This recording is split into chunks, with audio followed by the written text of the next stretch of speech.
The Short Game is listener-supported on Patreon. If you'd like to support the show and join us on our Discord, head to theshortgame.net or patreon.com/theshortgame.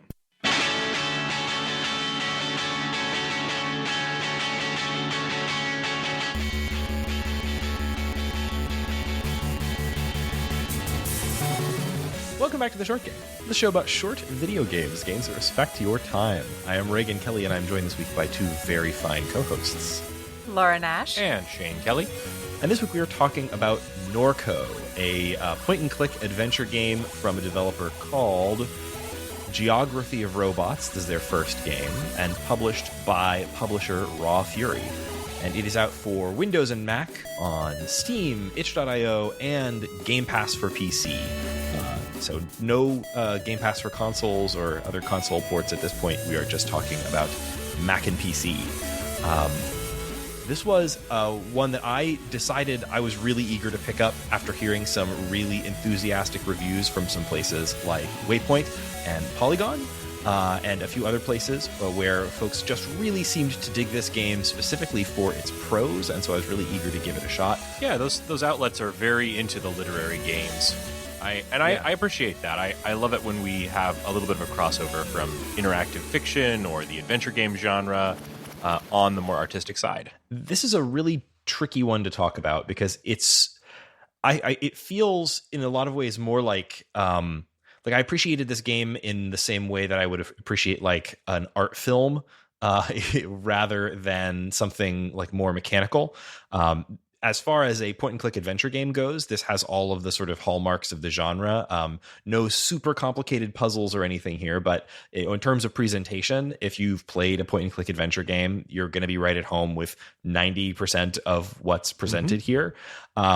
It's really the prose and the really specific setting and really well-sketched characters that are really the interesting aspect here. So we should probably just start by talking about the story. Yeah, but before we do that, the tagline for this is a Southern Gothic point-and-click narrative adventure that immerses the player in the sinking suburbs and verdant industrial swamps of a distorted South Louisiana. And what struck me about that is almost the entire sentence is about the setting. And that truly is the beginning of the game. I mean, there's a lot happening in this game. There's a lot of but it's a lot of vibe. And as someone with connections to South Louisiana, there's a good sense of things are far apart and it's always kind of swampy and the lights are in the distance and all of that vibe. People often think Southern Gothic's got to be plantations. This is the other part of this is the alligator side of the Southern Gothic. It's overpasses, it's actual alligators, it's fishermen, it's ditches. It's the glowing light of natural gas being flared. And this is something where, in terms of the setting, all three of us kind of grew up in Houston, Texas, which is also kind of a different sort of petrochemical wasteland. It's a acidified version of it. Yeah. So the setting definitely interested me, and it really is the main character here. I just want to describe the title screen for you because when you open this game, the first screen that you see, you've got the title of the game at the top and a landscape that is nothing but the towers of a massive refinery, venting those flaming gas jets with little peaks of light here and there, sort of blurred, and a sky that is overcast with clouds or maybe smog. It's beautiful sunsets because there's so much pollution in the air. It immediately reminded me of every time I've ever gone to places near a refinery in my life, which is never that far away in the Houston area. But then, the game spends its first few minutes really sort of introducing you to the setting, lots of beautiful pixel art, very painted looking little scenes, talking you through the setting of Norco, Louisiana, this swampy place. Norco is a real place, by the way. Norco is a town, although not technically a town. It is what Wikipedia calls it, a census designated place, meaning that it is like an unincorporated town area. That is a real place in southern Louisiana. That is, a town of like 2,000 or 3,000 people that is built up around a shell refinery, and it's just like a couple of little neighborhoods that sort of surround this refinery. And the town is even just an acronym for New Orleans Refining Company. Yeah. So it's like that much and this is not where the water tastes like wine. This is not a like country South. This is a city South. This is a rural city South. Like it's an industrial South. It's not there's, tangential to like, there is a French Quarter. There's like New Orleans flavor, but it's like suburban refinery South. This is not beautiful Firefly South. Right on the Mississippi River. Yeah. They're right next to New Orleans.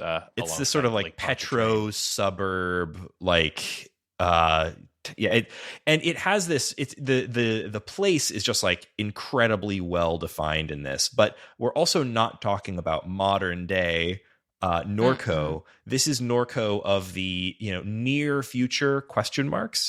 Because this is a science fiction game, and so there are a number of different ways that the world of Norco the game differs from Norco, Louisiana of today, and you start seeing them immediately. So it seems very much of the current time in some ways. The houses look familiar, the cars look familiar, but there are sentient robots. There is one of the characters early in the game goes to a clinic to have her brain downloaded into something called a head drive. These sort of the developer specifically rejects the term cyberpunk, but it has a lot of the hallmarks of a cyberpunk. Yeah, it has some of the technological hallmarks of cyberpunk, but it doesn't have any of the sort of plot or character side. Really? And there's not like individual augmentation. The idea is maybe that the characters are too poor to actually be cyberpunk augmented. That's a good point. So like all of the technology, except for individual cell phones, is corporate owned, and often puts people out of jobs. So like that, I feel like put some boundaries on the cyberpunk influence. Yeah, that's a very good point. One of the first interactions you have in this game, and we'll talk in a sec about the characters and the setup, but like one of the first interactions you have in this game is going to a convenience store, and outside there is this like rowdy asshole who doesn't want to let you go into the convenience store. And he's sort of there because he used to work at the convenience store, and has since been replaced by like an AI screen instead of a teller. Yeah, behind the same glass that would protect a teller from, if you've been to a gas station in a bad part of town, you know the glass case that the teller is inside of. Well, imagine inside of that there is just like an iPad with a face on it, an iPad with a face on it, and an arm that looks like it's out of a Crane game, and and then if you pick up something and don't pay for it, they lock the door. Yeah. Mm-hmm. So that's the kind of world that we're living in here. And the technology and sort of, the speculative fictionness of it gets stranger and stranger the farther in we get. We'll talk about some of the weirder bits later, but like at first it has this sort of feel of like realistic near future, the kinds of things that you might see on a Black Mirror or something, but let's talk about the character side of this too, because it also begins by introducing you to the main cast of characters. The main character that you play as in this is named Kay, and she is kind of like the girl who got out of town, right? She it explains your backstory with your family. Your mom, Caroline, raised you and your brother. Oh, geez, is it Brian or Blake? Blake, thank you. Raised you and your brother Blake here in Norco. Your father, whose name is Blue, is never seen in this. He died prior to the beginning of the game. The inciting incident of the game is that Kay is coming home. Yes, seen in flashback. The inciting incident of the game is that Kay is coming home because her mother has recently died of cancer. But when she gets there to help settle her mother's affairs or whatever it is that you do, her brother Blake is missing, and Million, their robot tenant, like how would we describe Million's relationship? AI Runaway refugee security bot that became part of their family. Yeah. Million is concerned, doesn't know where Blake is, and wants to help you track Blake down. And that's sort of the beginning of this larger mystery that Kay is uncovering throughout the game. The game also switches perspectives sometimes. So about half of the game, or maybe a little less, is actually from the perspective of Kay's mom some months before the action of Kay's storyline. So Kay's mom, Caroline, knows that she's dying and is trying to make a little money. Presumably, I think it's stated at some point that she has medical debts that she's trying to settle up so that she doesn't leave a disaster for her children. You can even look on the cell phone from your mother and see the alerts about the new bills showing up on and it's all from the hospital. So yeah.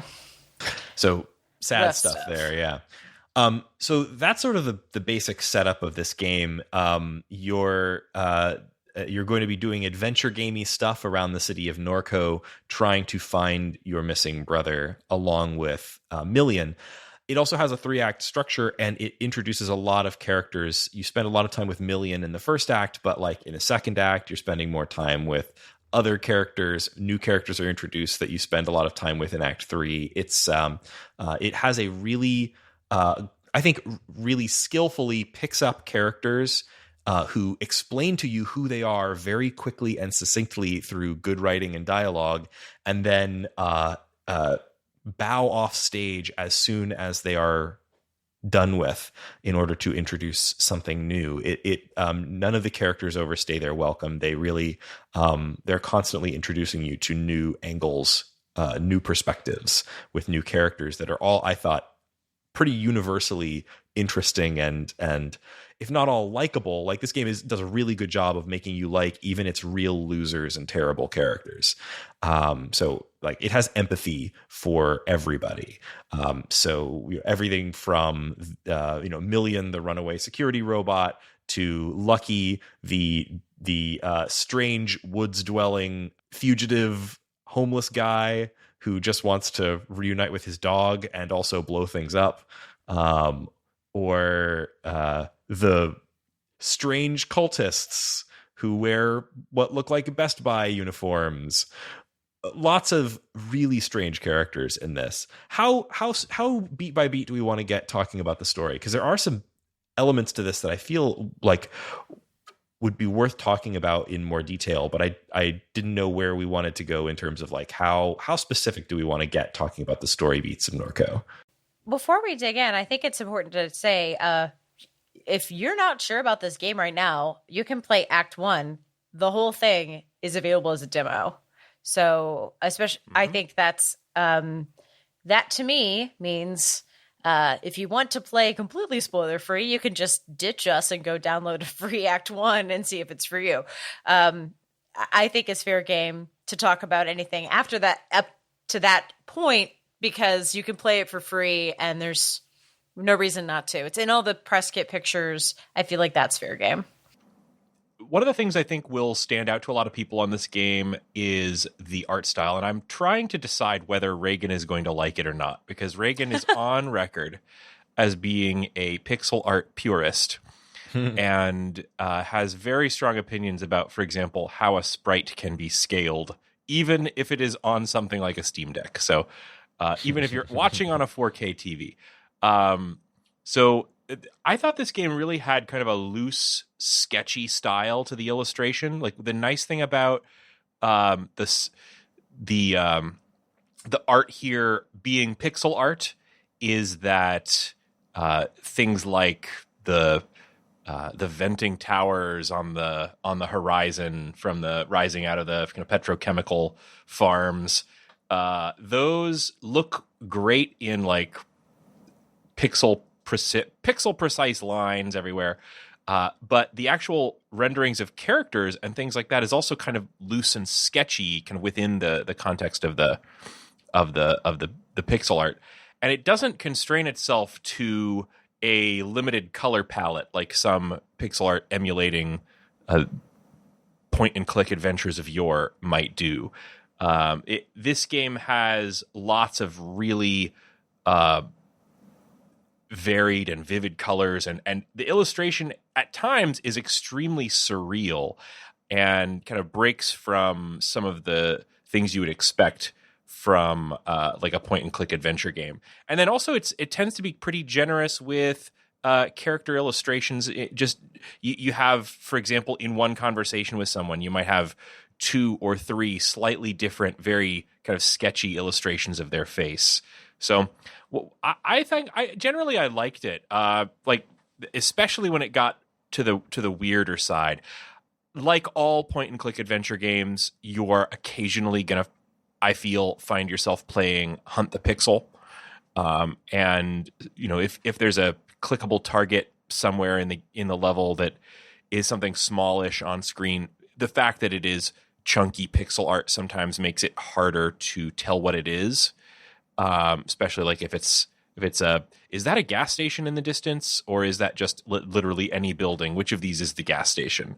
Things like that. So, but in general, that was pretty cool. And like the illustration style ties it back to the history of point and click adventure games, which really is the poetry of this genre, is the form that kind of comes down from the Guybrush Threepwoods of the world. The thing I really thought was special about the art in this game was the times this app can have this game. I was thinking about this game has like 18,000 apps in it, and but the game in general has this kind of like overwrought language at times that is very stylized, and sometimes they match that in the pixel art. And I very early in the game, maybe the 4th or 5th image you see is you see a beautiful sunset with the petroleum towers of the refinery in the foreground, and then you see like a woman's green eyes floating in the background. If you've seen the Great Gatsby cover from the 20s, that's exactly what I thought of. Yeah, I mean it's a dead ringer. I mean it's a woman with green eyes floating above a petrochemical plant with a like red sunlight. It's exactly, instead of the lights of the beautiful city, it is a power plant. It's color inverted from that, and it's inverted in other ways too. So instead of the kind of golden towers of Gatsby's home, I guess is what that's supposed to illustrate. You're seeing the smoke rising from possibly a chemical explosion. I think they're doing a lot of that kind of thing where they're taking they're melding 2 images on top of each other over and over. Like that seems to be like a double exposed photograph. Exactly. That's a great comparison. And I haven't seen that happen as often in pixel art. It's a very painterly style. I've seen it elsewhere, but it's very concentrated imagery. I heard somewhere, I think it might have been on a podcast other than this one, that there are others, that the artist who did this is primarily a painter, and this is their first game working in pixel art, or first thing working in pixel art. This is the first game from Geography of Robots, and you really see it, especially obviously we can't talk too spoilery, but the last act takes a turn for the more almost psychedelic at times. It gets much more visually diverse, and some of the art, you can kind of get a sense of this even if you just look up the game on Steam and look at the image that's being used as the cover art for the game, and it has this sort of it's a picture of the mother and 2 children, Kay and I keep thinking Brian, but it's not. It's Blake. Thank you. Sorry.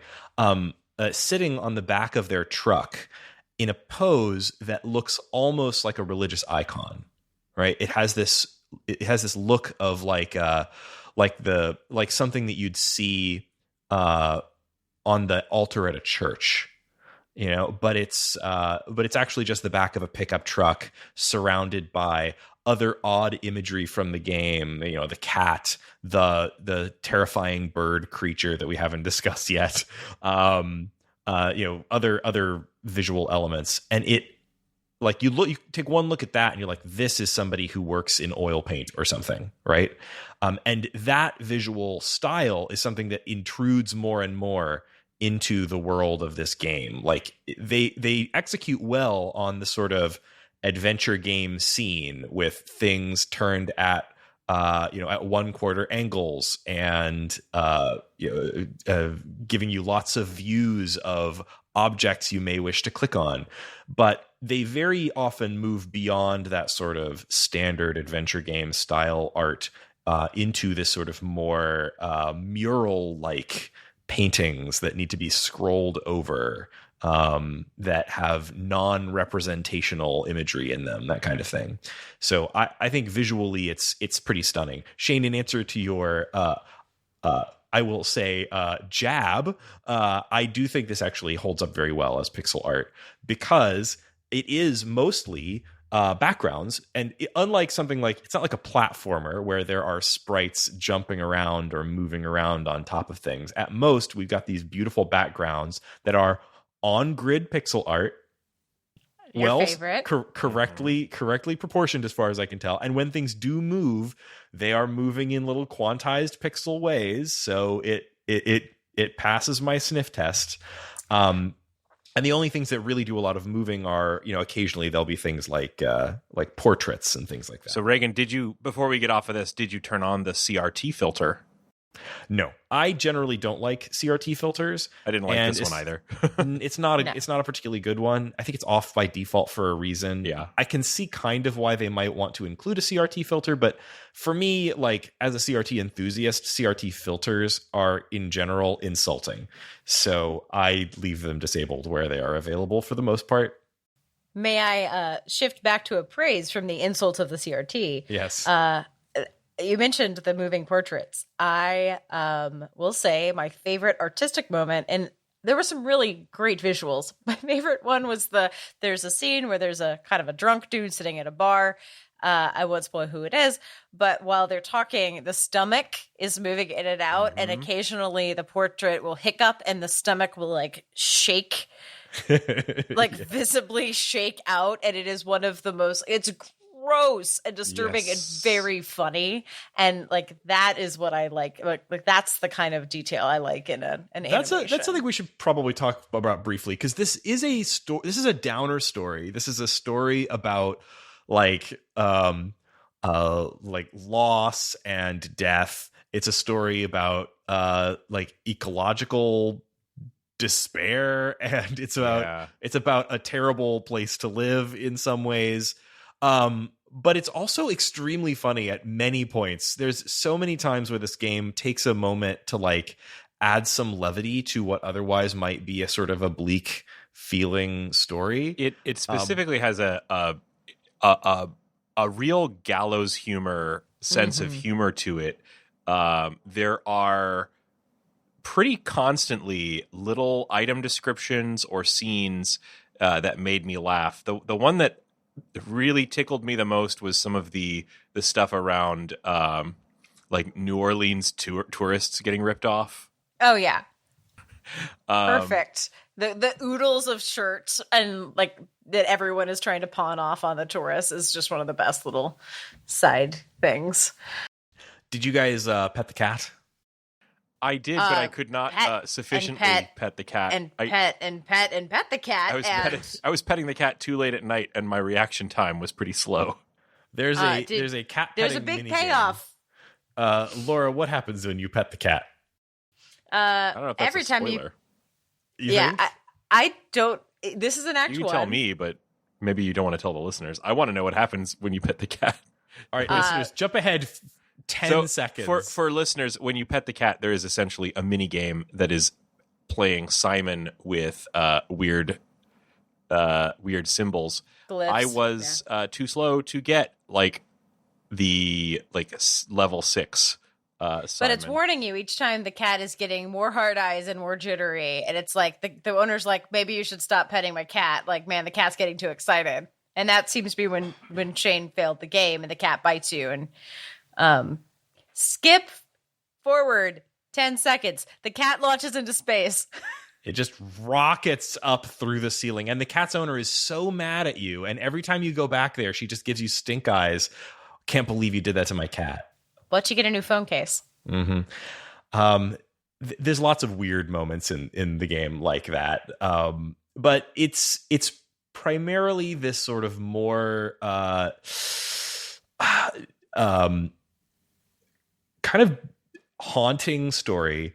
I think we can talk through some of the early game stuff, especially Act 1. But you're going out looking for your mother, or sorry, for your brother, and you're meeting people. Everyone, it seems like a real small town. Everyone has something to say about your mom and your brother.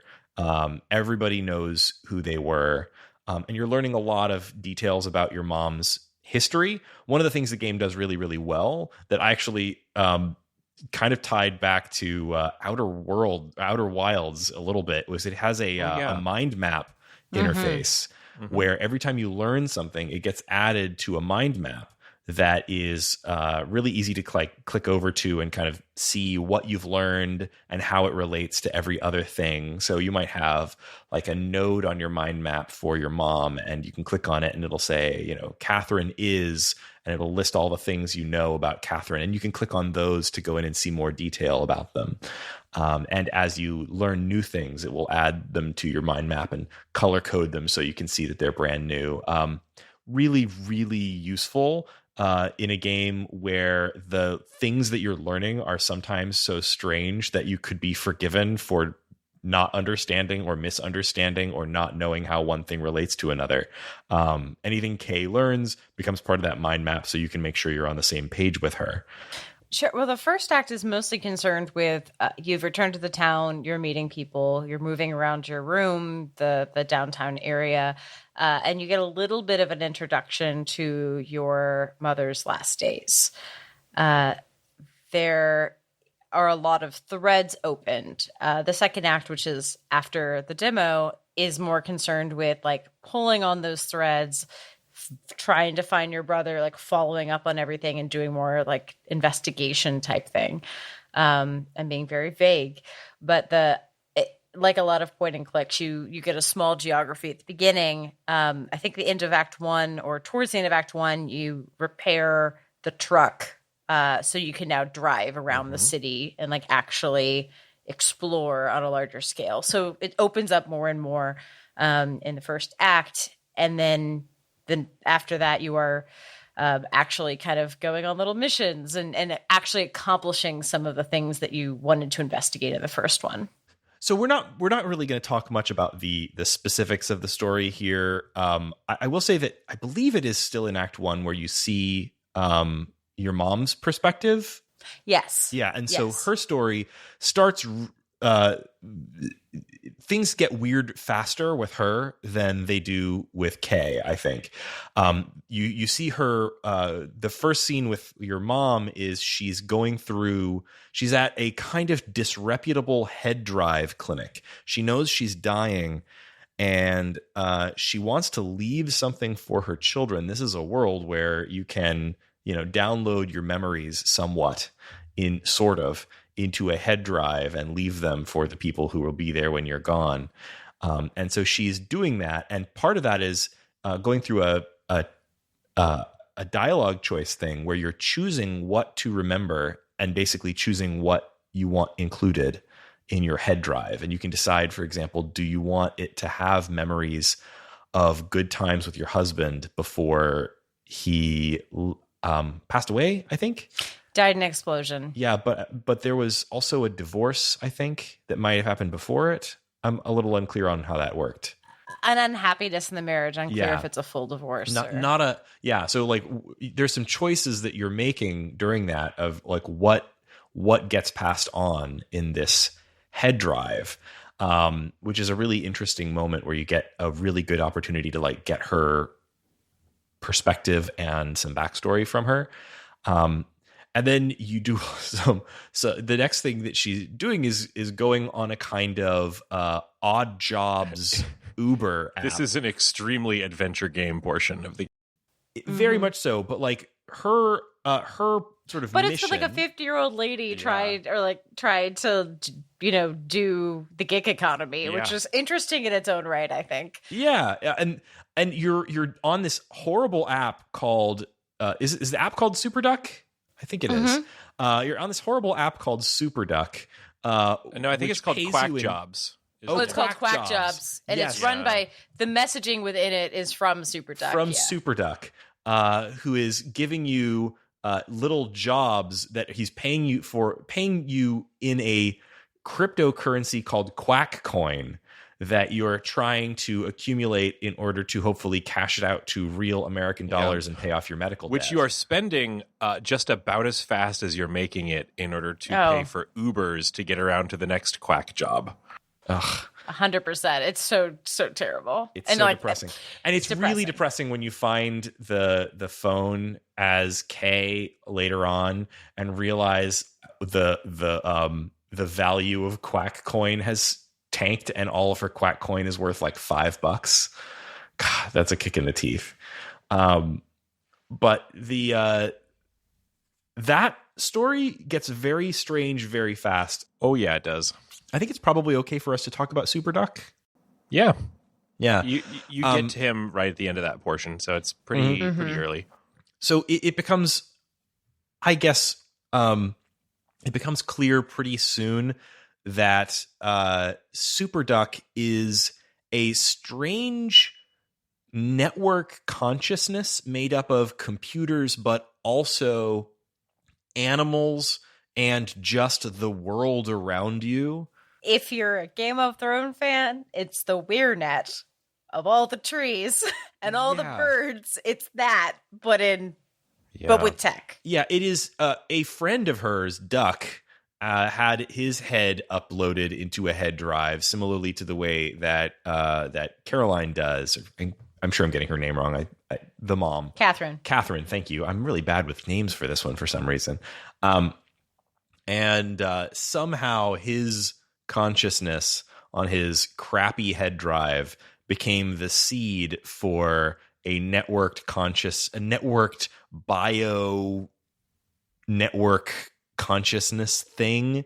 But all you see is like apps. You see like app messaging, and then you get a very cool visual surprise that I will not spoil because it's cool as hell. If that sounds weird to you, the idea that this game just sort of casually throws in that the birds and animals and swamp of Norco, Louisiana have come alive with a consciousness that's paying people in cryptocurrency and calls itself Super Duck. If that sounds weird to you, that's only the beginning of the weird in this game. After the first act or so, it starts getting extraordinarily strange, weird fiction, weird sci-fi kind of vibes here. And that actually was where it started really drawing me in more. I thought that the characters were really well done and interesting in the first act. And it's intriguing to have this sort of casual sentient AI strange. We didn't even talk about what Million looks like. This robot living with them, Million, that looks like a glass mannequin filled with stars. It's super cool design and just really strange, which they describe as her eyes. Yeah. The stuff that really appealed to me in this game was the specificity, because I think often I see kind of cyberpunk stuff that's very generic. Like we can have a bingo card and be like, these are the things in a cyberpunk game. And even when some of those aspects are embraced by this game, it's always in a really specific context. Like the AI is running a gig economy rideshare app and you still have to pay for Ubers because you don't have a car. Like it's that kind of trickle down of this concept that is pretty overused is kind of given a very specific flavor. Another one that I really liked, for example, is one of the gigs needs you to do something, and your mission is to get around like a weird religious culty thing. And I'm like, yeah, that's very familiar to me. Like Louisiana is technically still in the Bible Belt. There are dry counties. Like weird religious things is kind of what happens. I won't just, but I think the flavor of the cult is really fun. The religious cult here is extremely specific, and it's not played for goofs. It's strange, but it's also strangely familiar. Like you get this whole sequence where when you're trying to sort of infiltrate the cult, where you have to like find and read their scripture. And like a lot of the scripture is basically telling the story of the main guy who runs the cult. What is his name? John Key. Starts with a K. Yeah, whatever the guy's name is. His scripture includes stories where like somebody he makes a joke that's taken badly and somebody calls him a Nazi and he's like, well, fine, I'm going to double down and be worse. It's like it sounds like these very sort of familiar dynamics. Yeah. But it's also the poetry of like the weird homeless dude, like kind of giving like religious iconography talks to you, but also maybe there's a blue thing at his forehead, so maybe it's cyber. It's a very like odd blend. Feels very like he's extremely distressing. The ditch man, aka Pawpaw, is like extremely distressing, weird character, and you have to be with him for a significant amount of time in this game. Oh boy, he's strange. I just liked him, but like it's it's that kind of stuff that I like.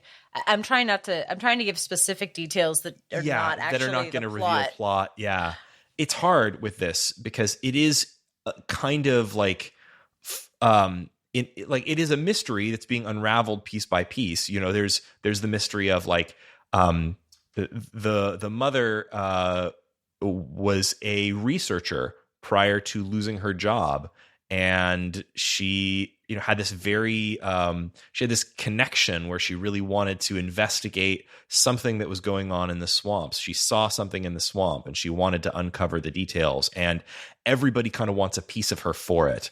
So it is this sort of this mystery, it rolls together the mystery of like what happened to the brother with, what is happening deep in the swamp of Norco, et cetera, like what's going on with this strange cult, and it all comes together in the end in a way that I found really satisfying, and also just like truly visually wild.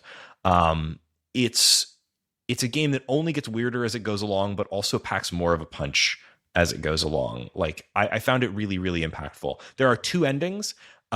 I got both of them. You can, if you want, if you have to kind of screw yourself out of it if you don't. Like maybe make a couple saves as you think you might be nearing the end, if you think you might want to see both endings, because they are both valid and really, really interesting.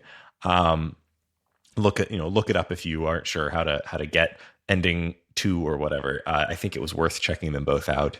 But the other thing that I would just say is that we've already talked about the prose here, but this is one of the most poetically written games I've played in a long time.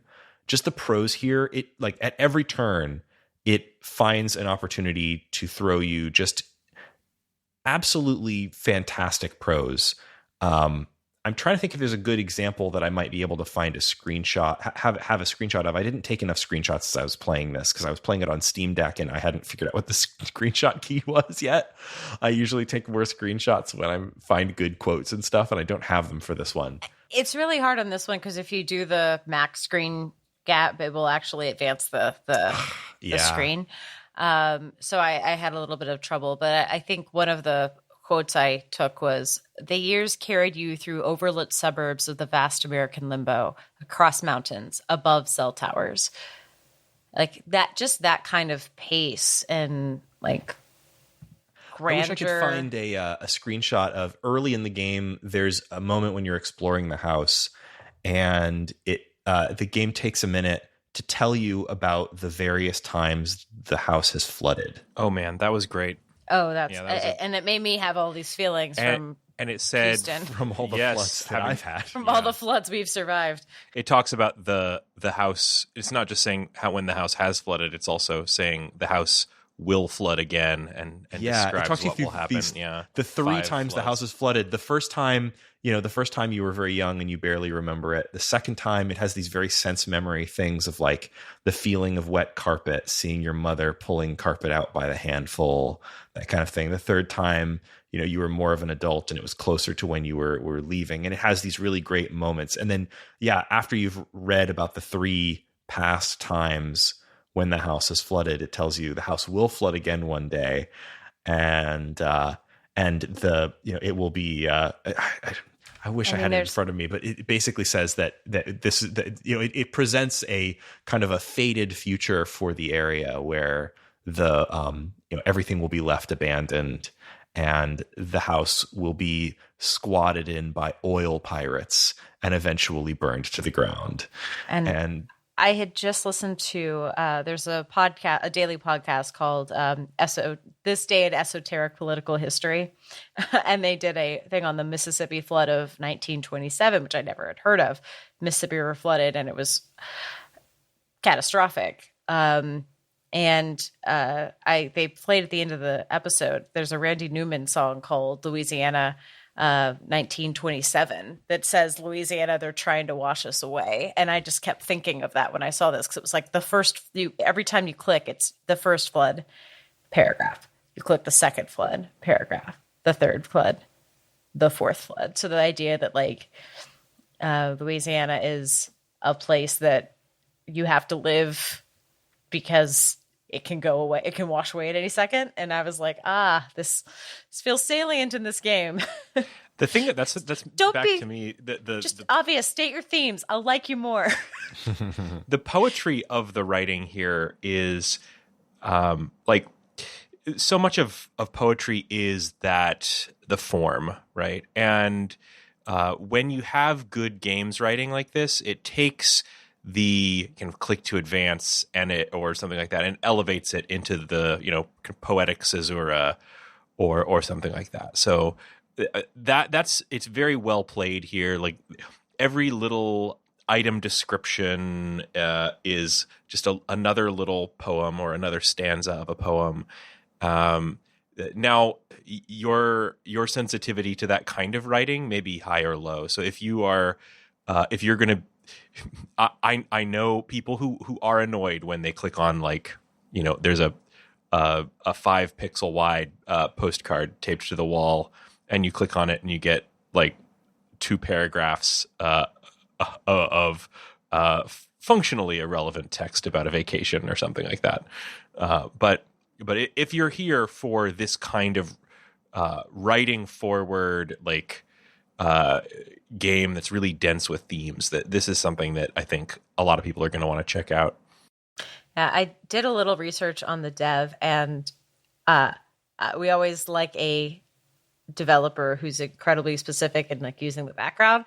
This dev literally has a master's in urban and regional planning, specifically studying the impact of the petrochemical industry in Louisiana. Wow. Okay. Yep. And then worked in doing geographical data stuff in New Orleans for a while before they decided to make games. So make a game based on what you know. I was reading an interview and they were citing Mike Davis, who's a critical geographer. And I was like, who is this dev citing Mike Davis, who came up in a work thing about Native American land borders? And I did a little research and was like, okay, academic nerd. This game makes more sense now. It doesn't have that whiff of academia, but it does definitely feel like this person knows what they're talking about. I'd say it kind of does. There's moments in this game where you can take an academic text down off of the shelf, off the wall. That's probably something from his Yeah, they're actually their shelf, I'm sure. Yeah, and it's definitely rooted in someone who has thought extremely deeply about every aspect of this place. It's, its history, its ecology, its people, and its politics and culture and so on. And all of that really shows this is definitely like, writing what I guess. But with all the sci-fi stuff too. Yeah, and like it's a place where there's like robots, but also field recordings from Baton Rouge. Yeah. Hey. If you're going to write weird science fiction, something that takes the real world and shows it to you in a twisted way, extrapolating based on real world modern problems, it helps to just have a real absolute lock on the setting and the actual modern issues that that place is experiencing, and this does that. Mm-hmm. So I think that might be all we can really say about Norco without talking spoilers. And it is a game that I think benefits from playing with the fewer spoilers, the better. So I would definitely recommend checking this out. If you are the sort of person who enjoys point-and-click adventure games, I think this is going to be one of the best ones this year, at least. And it's also on Game Pass. You have to have the PC Game Pass. I mentioned that earlier. But if you do, I think this is a no-brainer, absolutely worth your time. I think this game is about 6 hours long. Does that jive with everyone's expectation? Yeah, probably. If you clicked on everything, you probably could get up to 8 or even more. Maybe. Yeah, but I think like if you're really jamming through it, also you might be able to do it in 4 or something. So there's a lot of like optional stuff. Optional text. Yeah, so. The reward in this game usually was more text. I'm reminded of a couple of opportunities where the game gives you an out, asks you, in fact, explicitly not to interact with something. Not just things like its cat thing, but like did any of you guys waste 15 minutes reading the story about the guy taking a shit in this game? Yes, I did. I didn't take a full 15 minutes. It's long. I don't know if 15 minutes is quite accurate, but like you talk about examples of the game, like having content, having great prose for you that it makes entirely optional. I feel like I can go ahead and share this bit because it's just so... Also, we were talking earlier about the ways that this game is like a very serious piece with lots of great poetic writing and good, interesting themes and characters. And yet also it takes time to be very funny, sometimes even slapstick. And there's a bit where you're hanging out outside of a bar. And you see this guy who, in a very adventure gamey way earlier, you had convinced to eat a bad hot dog. Don't need to get into it. And he ate the bad hot dog. And then, unfortunately, you see this guy again.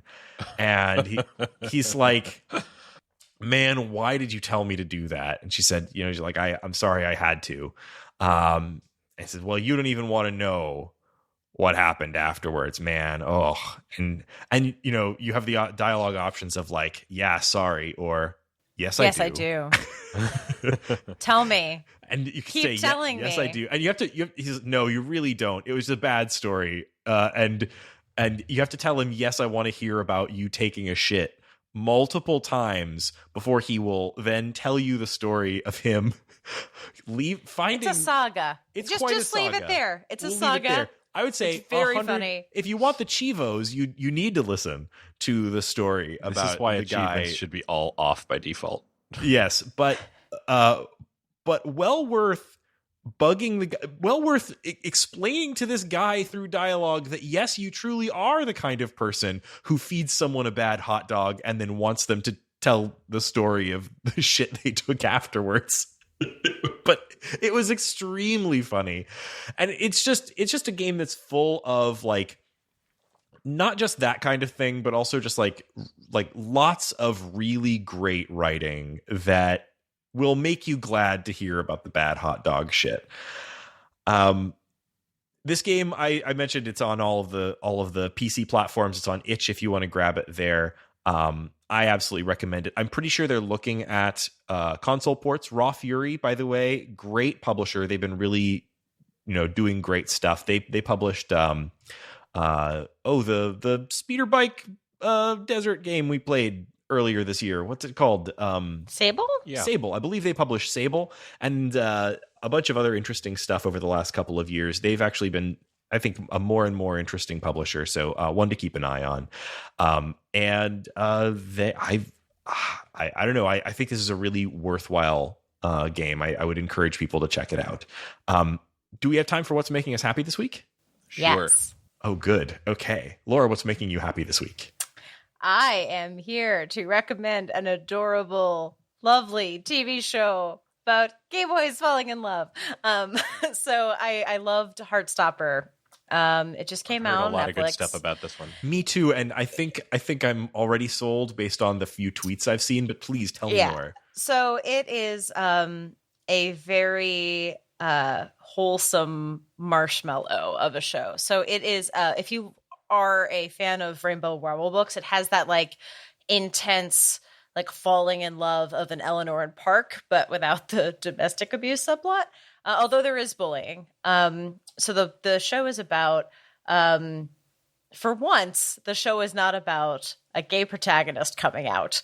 The character is already gay when it starts. Charlie Spring. He sits down. There seems to be some kind of a homeroom equivalent called Forms and, I don't know, British stuff. He's sitting at the table and like a dude from the rugby team comes and sits down, Nick Nelson, and they slowly become friends. And of course, Charlie has a crush on Nick, but Nick is a rugby player, of course, so he can't be into Charlie, right? Never. And of course, and this is a pretty like rich. There's a lot of like really great side characters. All the friends are good. The bad kids are like correctly bad.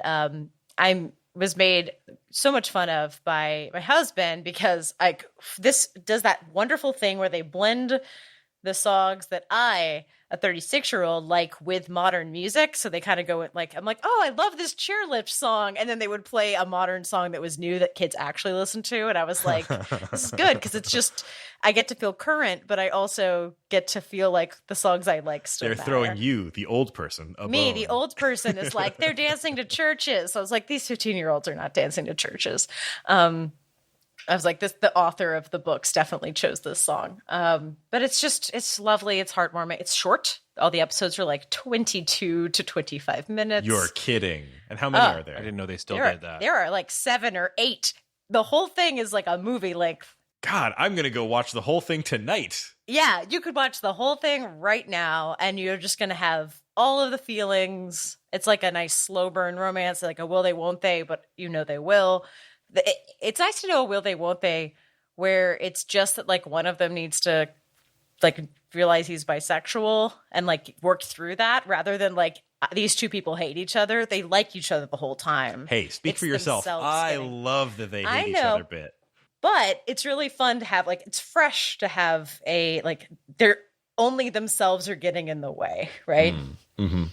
So that sounds very so wholesome. Lovely. Is that on Netflix? I think it's on Netflix. It is right? on Netflix. Okay, Heartstopper. Yes. It's short, nice things. Love it. That's all Love I to want. hear about it. Thank you. You've 100% sold me. I'm going to go watch that soon. Tumblr's probably like just this. Like it feels like a Yuri on Ice thing where like the Tumblr's just going to be this for like the next 3 months. Oh yeah. I said, oh yeah, as if I know anything about Tumblr. I don't know.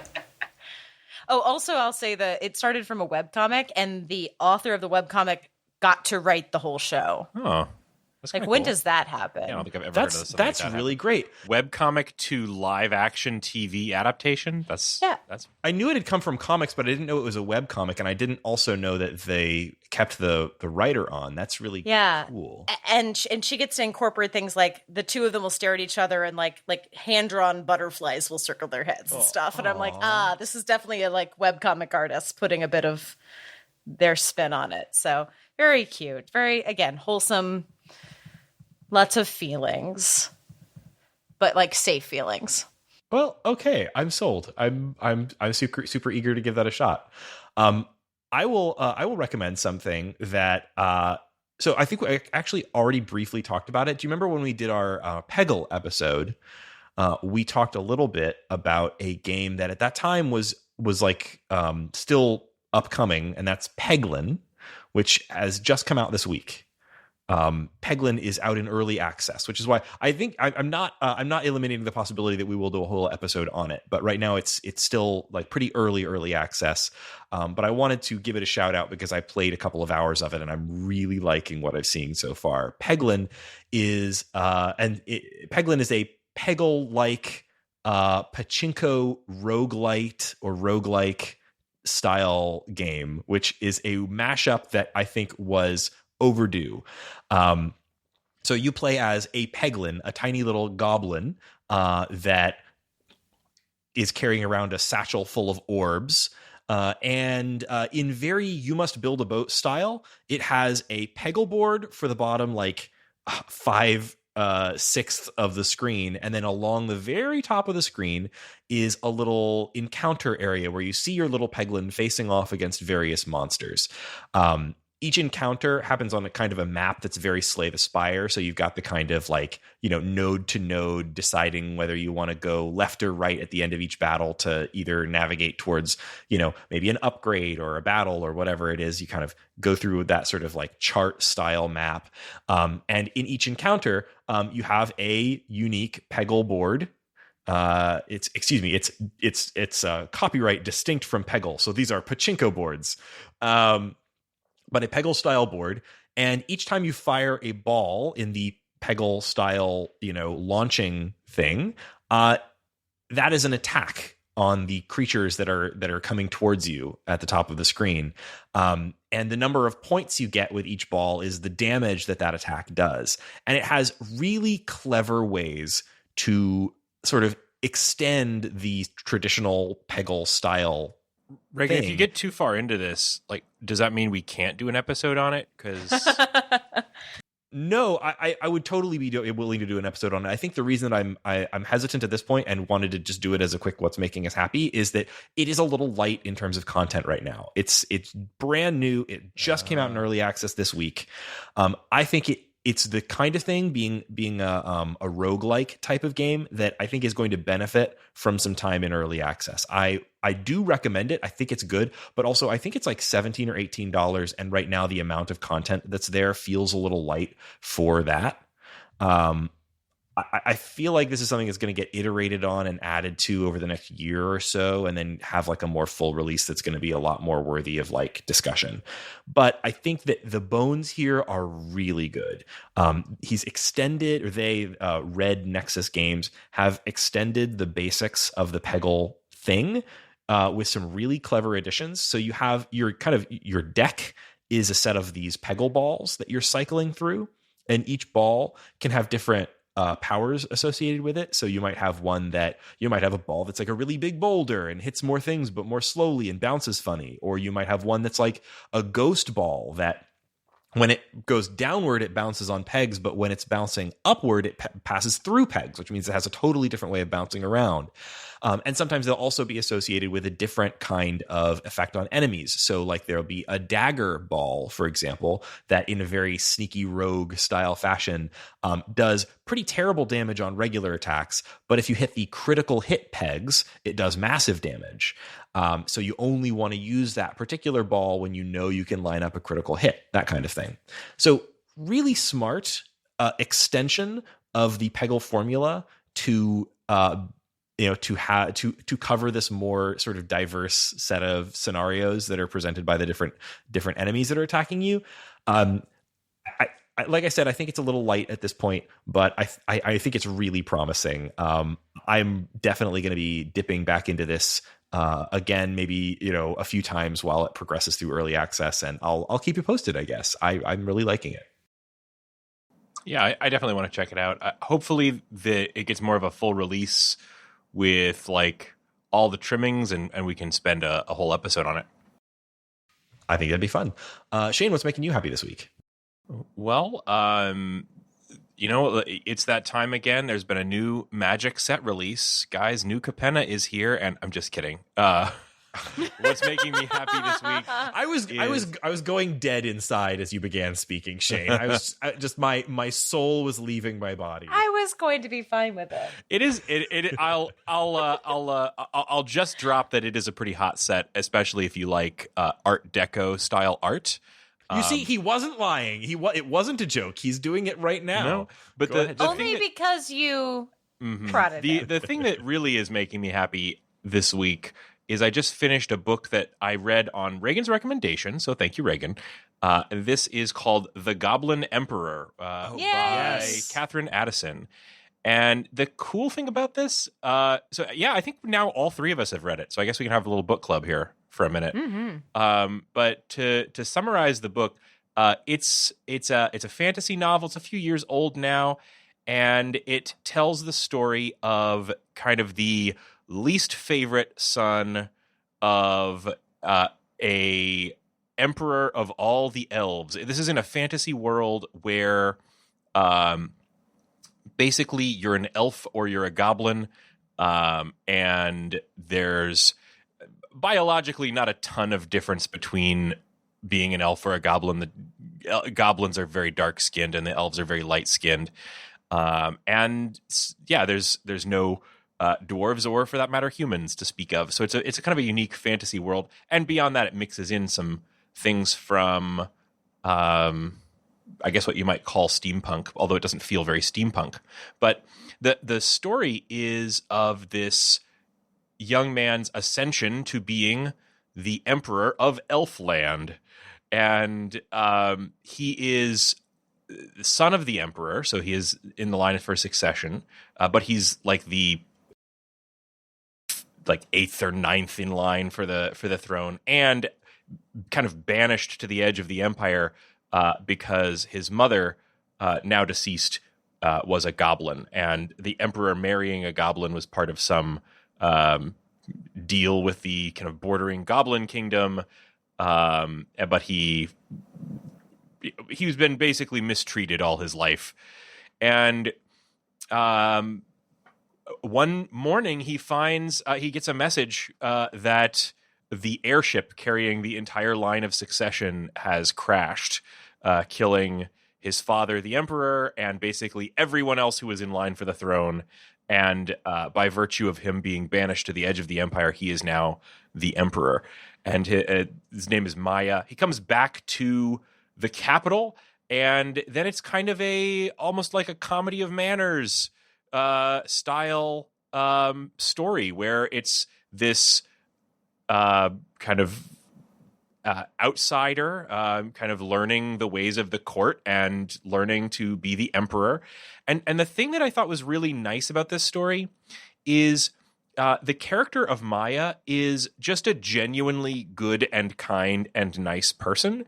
And it is more of a character study of him. Like, there's not a ton of fantasy tropes here being really heavily played out. It's more like a series of events. Some of them are more exciting than others, but it's really just him learning the ways of the court and kind of figuring out how to navigate this new world and how to be a good emperor.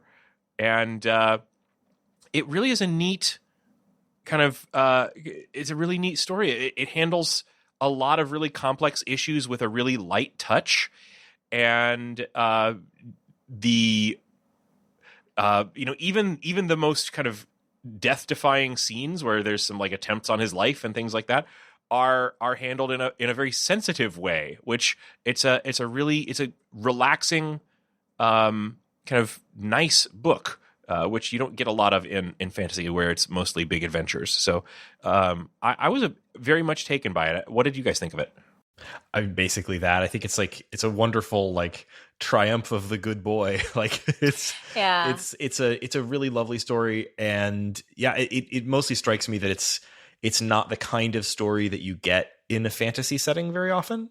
It's this,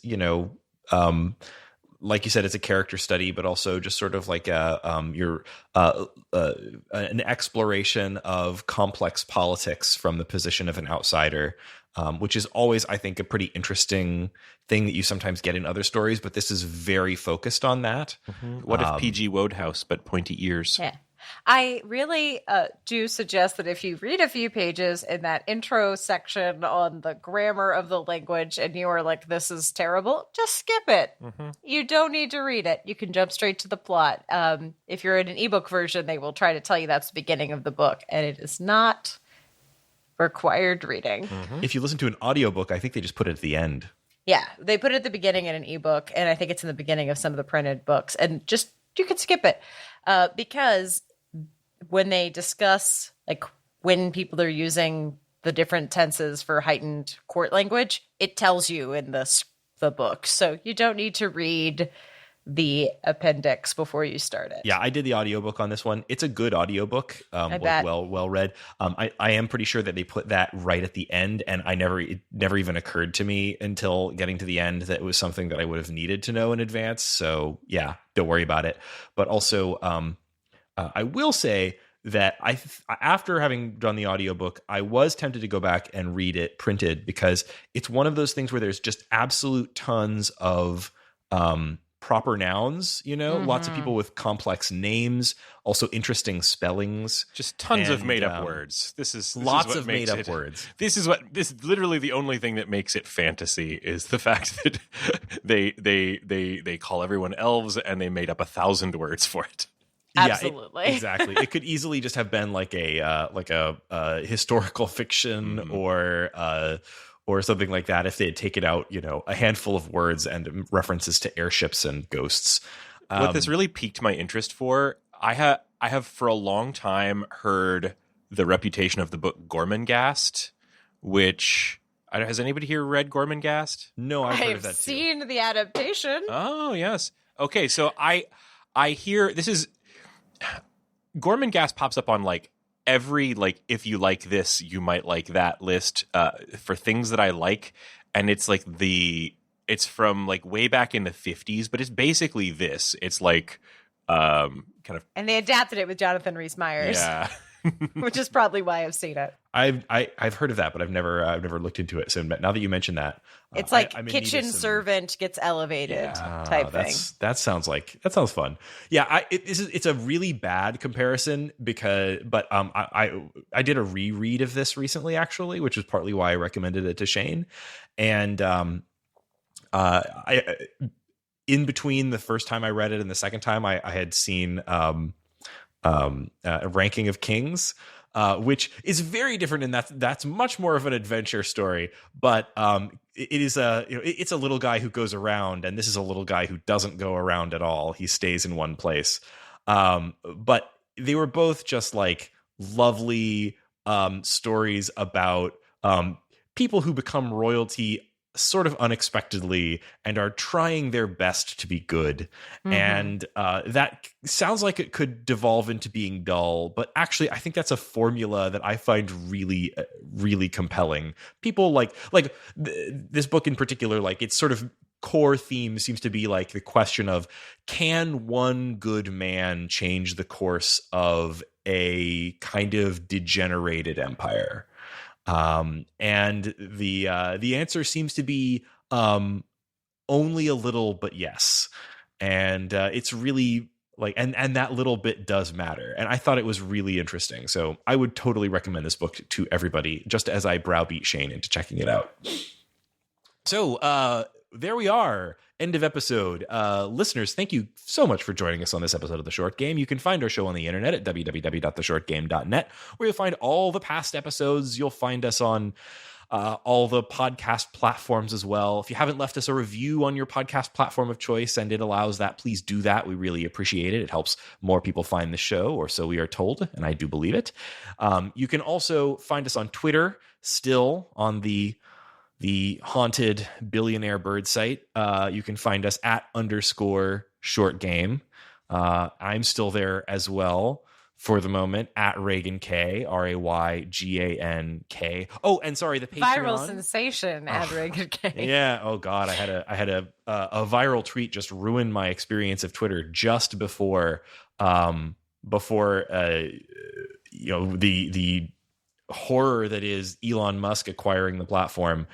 And it's just really made me rethink, like, if the theoretically winning Twitter is getting a lot of likes and retweets, right?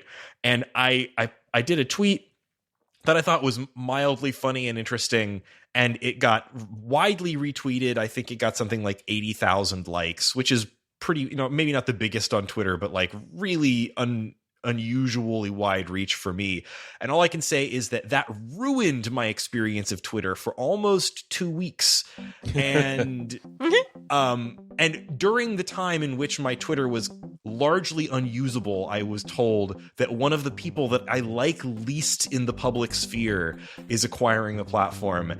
And nothing has made me want to leave Twitter more than the last week. I just But then I am will still people there for find my us? sins. I know. If we vacate Twitter. Listen, We'll have to guys, move over to find me TikTok. on Discord. That's the best place to hit me up. And if you want to get on our Discord, then you can join us at patreon.com/theshortgame, where for even $1 a month, you will immediately get access to our Discord. And I swear to start posting more of my bad thoughts to our channel on Discord and fewer of them to Twitter. And I tweet little enough. So, but I am in both of those places if you want to find me either one. I am still in the Haunted Bird Dungeon. Shane, where can people find you? I too post my worst thoughts on the Discord, but I am on Twitter at 8bitshane. And listeners, thank you once again for joining. Oh, Laura, did I not ask you for your terrible bird site? I was wondering why you asked me before her. You usually have a That's sequel. I thought I had already asked Laura. It's because I sassed him rather than saying where they could find me. That is where my can penalty. they find you, Laura? At Laura Day- on Twitter. Thank you. And listeners, thank you once again for joining us on this episode of The Short Game. He's penalizing me because my play date shows up tomorrow. And Oh my he's God, jealous. I'm so jealous. That's why I had to go last.